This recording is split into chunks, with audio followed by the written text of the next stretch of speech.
Oke, halo, Assalamualaikum warahmatullahi wabarakatuh. Selamat siang, ngopi lover semua. Kembali lagi di podcast ngopibareng.id.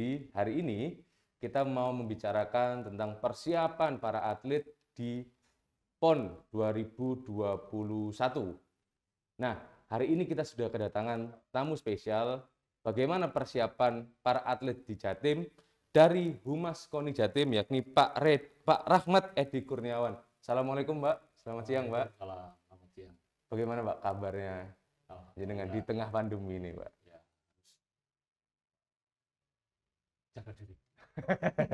Pak, Ya, hari ini kita sangat berterima kasih jenengan sudah datang di kantor ngopibareng.id, Pak, di podcast kita. Kita mau sharing-sharing lah, Pak, di tengah pandemi ini bagaimana sih, Pak, persiapan para atlet Provinsi Jawa Timur dalam menghadapi PON nanti di Papua ini, Pak, ya, di tengah pandemi khususnya. ya. Jadi terima kasih ya diberi kesempatan oleh Ngopi Bareng untuk menjelaskan apa yang dilakukan Komite Olahraga Nasional Indonesia Provinsi Jawa Timur untuk menyiapkan atlet-atletnya menghadapi Pekan Olahraga Nasional ke-20 di Papua nanti. Jadi ketika kami ini setelah PON sebelumnya, PON 2016 di Jawa Barat itu kita tetap langsung melakukan pemusatan latihan. Puslatda, pemusatan latihan daerah. Ya. Itu terus berlangsung sampai jadwal sebenarnya PON ke-20 di Papua ini kan Tahun ini, Pak. tahun Ya? ini. Tapi karena pandemi akhirnya diundur. Di tahun depan. Bulan apa, Pak, kalau nggak salah, Pak? Itu Oktober. Oktober tahun depan. Oktober tahun depan. Ya. Jadi sebenarnya otomatis itu kita juga melakukan penyesuaian, berbagai penyesuaian, apalagi karena penyesuaiannya ini adalah karena pandemi. Jadi ketika Maret itu ditemukan adanya kasus COVID-19 yang pertama di Indonesia itu, dan kemudian pemerintah melakukan melakukan beberapa tindakan untuk antisipasi. Hal yang sama juga dilakukan oleh KONI Provinsi Jawa Timur. Jadi kita mengubah, sebelumnya kita akhirnya karena ada larangan supaya social distancing, physical distancing, ya, tidak boleh berkerumun. Nah ini kan itu kan tidak mungkin. Kita latihan itu kan selama ini kan ada interaksi. Ya, benar-benar, Pak. Ya, itu kan tidak mungkin. Karena kita dalam kondisi COVID, akhirnya kita memutuskan melakukan yang namanya TFH, Training from Home. Oh, jadi Training from Home. Ya, jadi atlet-atlet itu dipulangkan di rumah masing-masing. Pelatih juga pulang ke rumah masing-masing. Tapi mereka tetap berlatih. Dengan setiap latihan itu laporannya itu bisa lewat Zoom pada saat itu ya. Zoom, bisa juga lewat video call. Oh, jadi kayak telekonferensi gitu, Pak, ya. Jadi mereka berlatih rumah, dipantau sama pelatih. Jadi tetap ada istilahnya itu ada program latihannya itu tidak berubah. Jadi itu sekitar Maret, April. Sampai kemudian kita melakukan rapid test. Rapid massal, Ya. Pengurus dan semua. Oh, semua di KONI Jatim, Pak, ya. Di KONI. Jadi di 3 tempat. Di 4 tempat. Oh, di 4 tempat. Di 4 tempat. Jadi di kantor KONI Jawa Timur. Kemudian di kantor KONI di Gresik. Di Sidoarjo, di Malang, sempat juga di Lumajang, sempat juga di Kediri. Kita lakukan itu, ternyata hasilnya kurang memuaskan. TFH ini kita evaluasi semua. TFH ini kita training from home ini kita evaluasi semua. Kita kan ada yang namanya setiap beberapa bulan sekali itu kan ada yang namanya tes fisik ya. Oke, tes fisik. Nah, otomatis ini hasilnya kurang memuaskan. Akhirnya kita pikirkan lagi bagaimana kita itu membuat pola pelatihan yang mengedepankan, karena ini pandemi, itu kita mengedepankan keselamatan, kemudian kesehatan, baru prestasi. Oke. Tapi seperti itu, Mas. Akhirnya KONI, dalam hal ini Ketua Umum KONI Jawa Timur, Pak Erlangga Satria Agung itu mencanangkan apa yang namanya Puslada New Normal. New Normal. Puslada New Normal. Jadi pemusatan latihan di tengah pandemi yang Di lagi tengah tinggi-tingginya nih, ya, Pak. ya. Waktu itu kan Jawa Timur kan Lagi hariannya melonjak, kan, ya, kurvanya lagi tinggi. Hariannya kan tinggi. Heeh.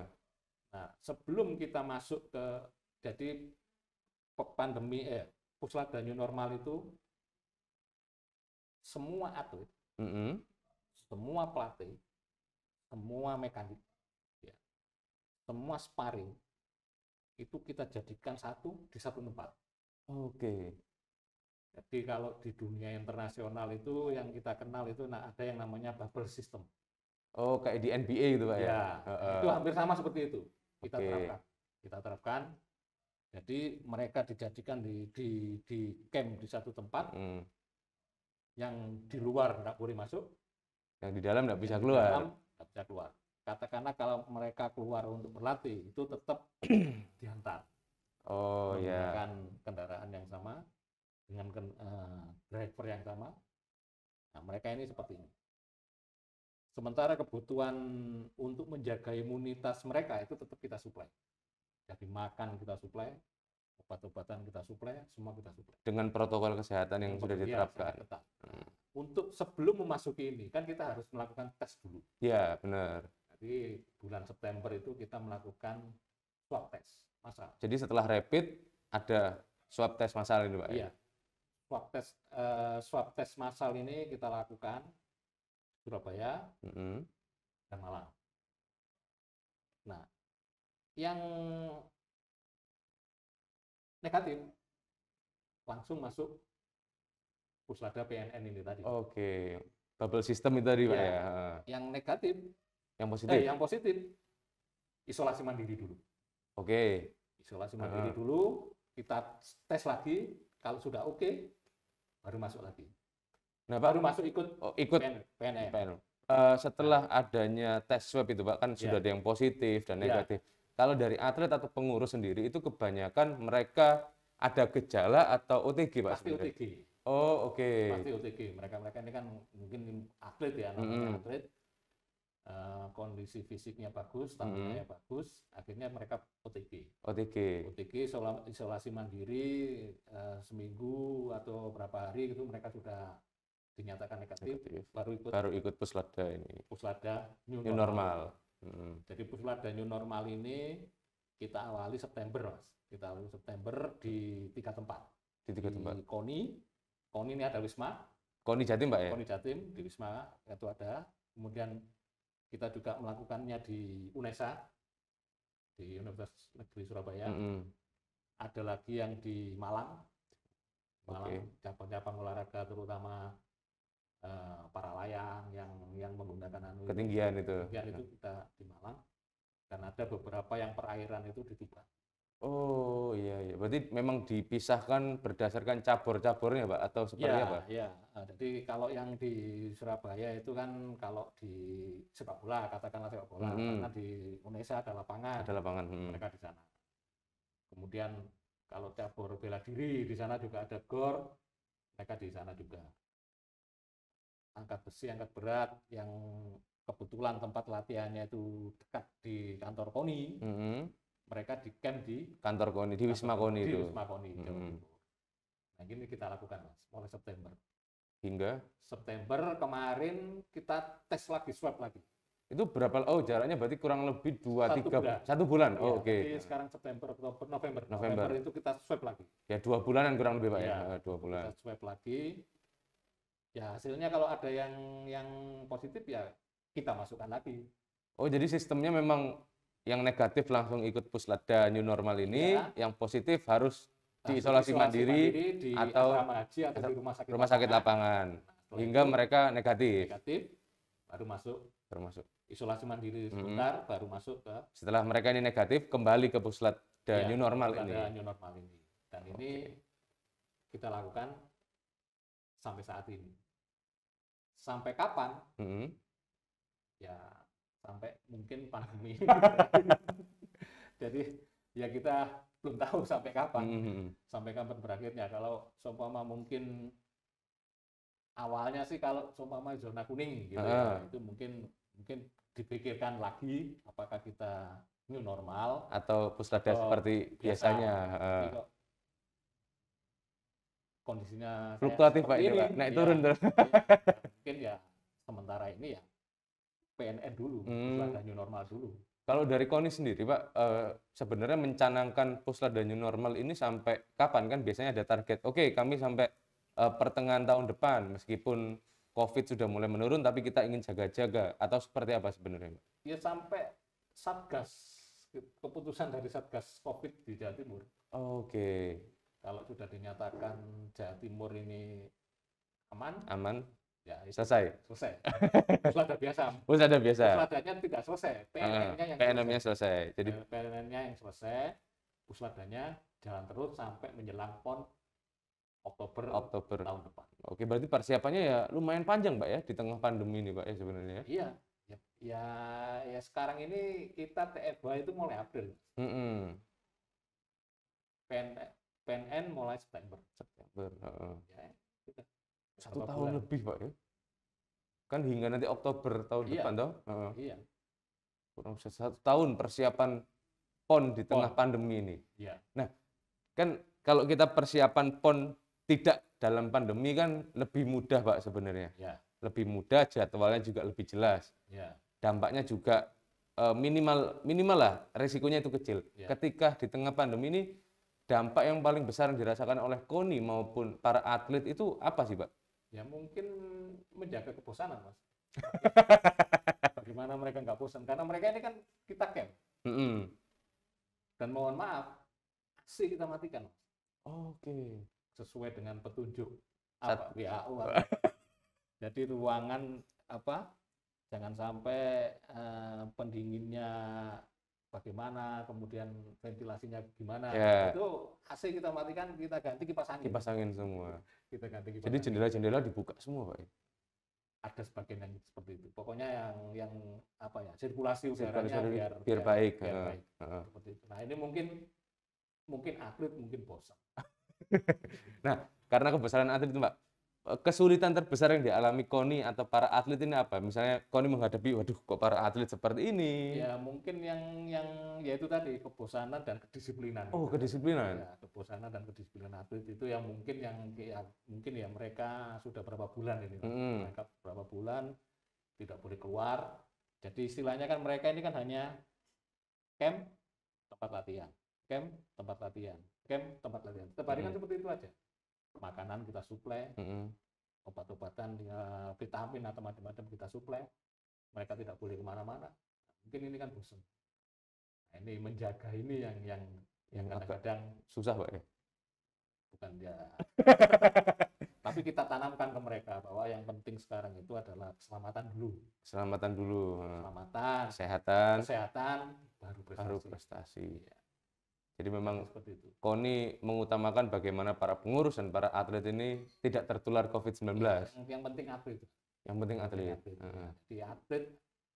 Jadi yang PNN ini kan atlet, pelatih, mekanik. Mekanik itu contohnya gini Mas, contohnya yang helper lah, pembantu. Oh oke. Kita kalau ada beberapa cabur itu kan tidak mungkin. Official Pak ya? Ya. Official. Dan sparring. Sparring itu yang kalau bela diri mungkin kita butuh teman-teman untuk latihan, teman untuk sparring. Nah, itu. Jadi yang masuk di PNN itu ya ini, orang-orang ini. Nah, Pak, kan ada beberapa cabur yang ya memang harus kontak fisik, Pak ya. Misalnya seperti gulat, pencaksilat dan lain-lain itu menjaganya agar para atlet ini tidak tertular COVID itu seperti apa, Pak? Makanya itu mereka kan sudah kita swab dulu. Mereka kan masuk ini kan sudah kita pastikan mereka ini bersih. Oke.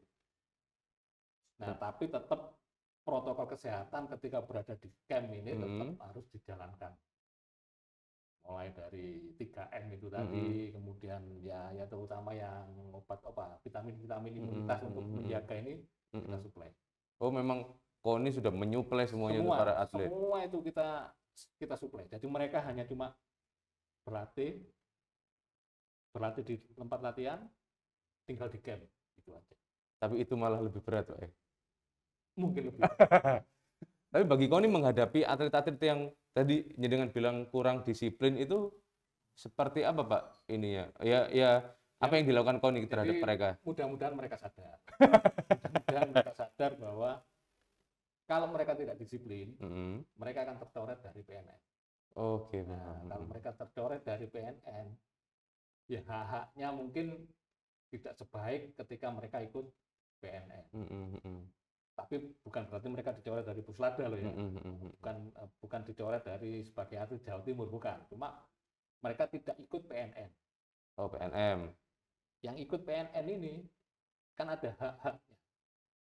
Ini mudah-mudahan mereka sadar bahwa apa yang dilakukan ini adalah untuk kebaikan mereka. Oke. Jadi supaya mereka juga disiplin.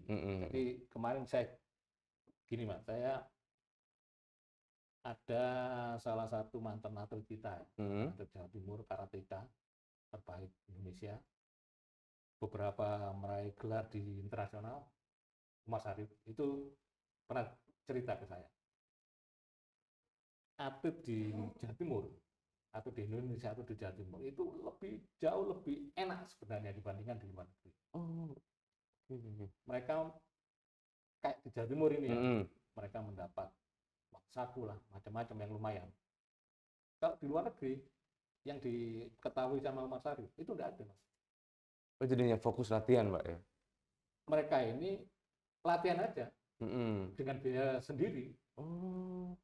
Kalau berprestasi, baru dapat sponsor. Kalau tidak berprestasi, ya sudah tidak dapat apa-apa. Nah, beda dengan di kita. Mereka ini dalam persiapan untuk mencari prestasi, mengejar prestasi ini. Itu sudah disupport. Sudah kita support. Makanya Mas Arif ngomong ke junior-juniornya, kalian harus bangga, kalian hanya tinggal latihan aja. Tidak usah mikir apa-apa. Semua sudah disediakan. Tapi kalau di luar negeri, kalian prestasi dulu, baru kalian dapat sponsor. Iya, paham. Nah, ini yang kita tanamkan ke atlet di Jawa Timur. Mudah-mudahan mereka juga sadar, dan terutama ketika dalam kondisi pandemi. Biar lebih disiplin, Pak ya. Apa yang dilakukan ini PNN ini bukan penjara lah, bukan penjara, tapi PNN ini adalah untuk kebaikan mereka. Nah, Pak, kalau di Puslada biasa, di luar pandemi ini, biasanya kan setelah Puslada, KONI menargetkan di PON berikutnya kami akan jadi juara atau minimal di 5 besar. Ya. Nah, di tengah pandemi ini dengan persiapan yang begitu rumit, dengan prosedur yang begitu banyak, dan ya mungkin tidak bisa sebaik Puslada biasa, Pak. Itu apakah KONI Jatim utamanya ya, tetap menarget di PON Papua nanti mendapat prestasi yang tinggi atau seperti apa? Tetap target kita juara umum. Dengan persiapan yang seperti itu, Pak. Iya. Tetap kita targetnya seperti itu karena kita sadar bahwa semua terdampak. Daerah-daerah lain, daerah-daerah lain mungkin tidak melakukan apa yang dilakukan seperti Jawa Timur, tapi mungkin ada anggapan rumit Jawa Timur ini kok pakai gitu-gitu. Tapi ya itu tadi, kita sekarang ini dalam kondisi pandemi ini, yang nomor satu itu bukan prestasi, yang nomor satu ini selamat dulu. Selamat dan kesehatan dulu, sehat dulu. Selamat dulu, sehat, baru prestasi. Jadi kalau sudah bisa menyelamatkan, bisa menyehatkan, prestasi akan datang. Ya, nah, Pak, tadi kalau kita bicara mengenai pemusatan latihan new normal, itu saya dengar ini satu-satunya di Indonesia, apa benar, Pak? Setahu saya iya. Oke, dengan prosedur ketat COVID-19 ini. COVID seperti ini, protokol kesehatannya ketat, bubble system ini seperti ya kita bisa ngomong lah ini bubble system lah. Gitu. Itu setahu saya mungkin satu-satunya di Indonesia sampai saat ini. Berarti memang ada kerjasama dengan Satgas COVID di Jatim atau Surabaya gitu, Pak? Kita didukung sama Pemprov, didukung oleh DPRD, kita memberikan yang terbaik lah. Dukungan dari beliau ini, dukungan dari Ibu Gubernur juga, ya otomatis kita harus membalasnya dengan sebaik mungkin seperti itu, Pak. Meskipun dalam kondisi pandemi seperti ini. Iya. Nah, Pak, ini kan di tengah pandemi salah satu hal yang menjadi catatan bagi setiap lembaga negara itu adalah pemotongan dana untuk COVID. Ya. Di KONI sendiri apakah ini berdampak besar, Pak? Iya. Jadi itu kan sejak awal-awal kan sudah diputuskan kan ya pasti gitu. Jadi sebelumnya kan KONI kan sudah ada anggaran lah untuk mungkin untuk tryout ke luar negeri, untuk mendatangkan pelatih asing mungkin ya. Dengan adanya kondisi pandemi seperti ini kan sebagiannya itu kan dialihkan ke COVID. Ini kan sudah nasional, sama semua kan. Sama ya, terpengaruh kita. Tapi ya kita tetap bagaimana selamat dulu. Baru prestasi. Atlet-atletnya harus selamat dulu. Karena kita tahu yang sehat pun kena. Yang sehat pun. Atlet pun kena. Sepak bola internasional pun dunia kena, Pak ya. Kena. Meskipun mereka pulih dengan cepat ya. Ya tapi tetap kena. Nah, apalagi kita, makanya tetap kita waspada, keselamatan yang nomor satu dulu. Nah, Pak, dalam persiapan Puslat dan New Normal ini, kalau misalnya kita juga menarget prestasi, Pak, itu sama seperti misalnya training camp-nya PSSI di Kroasia. Apakah KONI Jatim juga ada rencana melakukan TC di luar negeri untuk persiapan PON ini, Pak, di tengah pandemi? Ya, sebenarnya pasti ada, Mas. Tahun 2001 itu sebenarnya juga ada dijadwalkan untuk tryout beberapa cabang olahraga. Ya mungkin tidak semua, tidak semua cabang olahraga mengajukan untuk tryout ke luar negeri. Tapi dengan kondisi seperti ini, ya mungkin kalau toh diizinkan, belum tentu yang sana menerima. Kan? Oh iya, benar, Pak. Kalau toh kita bisa berangkat, belum tentu yang kita tuju itu menerima. Ya kalau sana menerima, belum tentu sini bisa berangkat. Iya, seperti itu, Pak. Jadi ya kita lihat aja dulu nanti. Nah, Pak, untuk tadi ya protokol kesehatan kita kembali lagi, Pak. Untuk para atlet itu nanti akan ada tes swab massal lagi, itu kapan kira-kira, Pak? Ya mungkin kalau berkaca dari kemarin ya September, November ya mungkin November, Desember ya mungkin Januari. Januari atau Februari gitu, Pak. Februari mungkin ada swab lagi. Oh, jadi ya mungkin ada pesan-pesan untuk para atlet agar menjaga pastilah tubuhnya. Mereka sudah tahu lah, Mas. Karena mereka ini kan sudah rapid test itu 6 kali. Mungkin lebih dari 6 kali. Atlet Jawa Timur itu kita melakukan rapid test ini mungkin lebih dari 6 kali. Swab sudah 2 kali.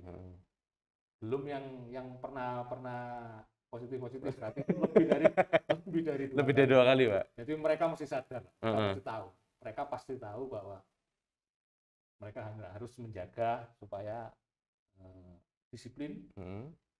Ya 3M itu tadi, 3M itu tadi, bagaimana keseharian mereka ketika mereka berada di camp, ketika mereka berada di tempat latihan. Ya mudah-mudahan mereka tetap sadar, mereka harus menjaga ini.